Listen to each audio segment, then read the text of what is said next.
आज की कहानी में हम बात करेंगे कि कैसे लोकी के बच्चे एस्गार्ड का अंत बनेंगे जब रैग्नारोक आएगा।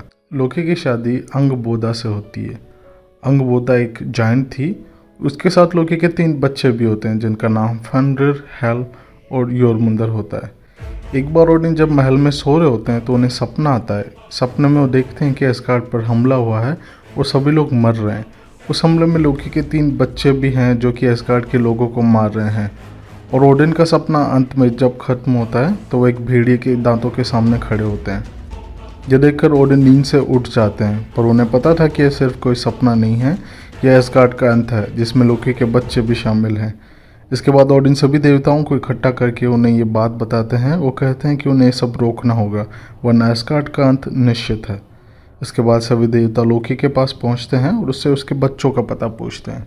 लोकी उन्हें बताता है कि उसके बच्चे योटनहाइम में रह रहे हैं। उसके बाद सभी देवता वहां जाकर लोकी के बच्चों को ले आते हैं। लोकी का पहला बेटा फेनरिर जो एक भेड़िया होता है, दूसरा एक सांप और तीसरी उसकी बेटी हेल।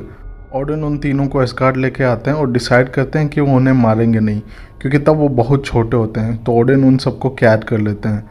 फेनरिर लोकी का पहला बेटा इतना ताकतवर होता है कि कोई जंजीर उसे कैद करके भी नहीं रख सकती। जब देवताओं ने उसे 2 बार जंजीरों से बांधा, पर दोनों बार उसने जंजीरों को तोड़ दिया। तो देवता नोर्स के बौने कारीगरों के पास गए और उन्हें कभी ना टूटने वाली जंजीर बनाने को कहा।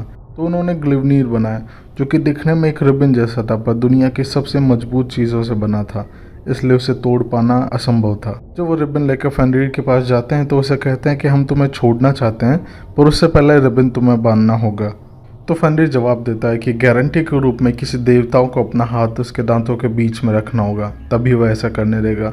तो देवता तीर ये बहादुरी करते हैं और बदले में उन्हें अपना हाथ खोना पड़ता है, पर आखिर में वो फेनरिर को बांधने में सफल हो जाते हैं। लोकी का दूसरा बेटा योरमुंदर जो कि एक सांप था, उसकी ताकत का अंदाज़ा लगाना मुश्किल था। तो ओडिन उसे इंसानों से दूर मिडगार्ड के पास समुद्र में डाल देते हैं, पर कहते हैं कि वहाँ वो इतना बड़ा हो गया कि वह पूरी दुनिया को घेर सकता है।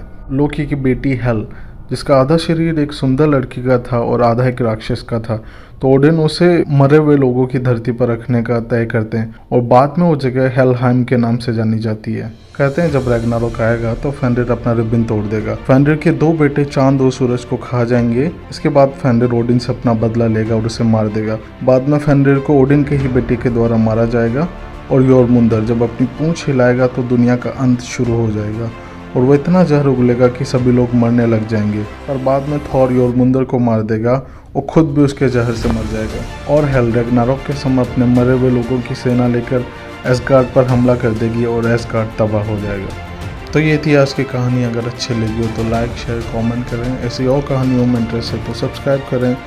मिलते हैं अगली कहानी में, तब तक के लिए अलविदा।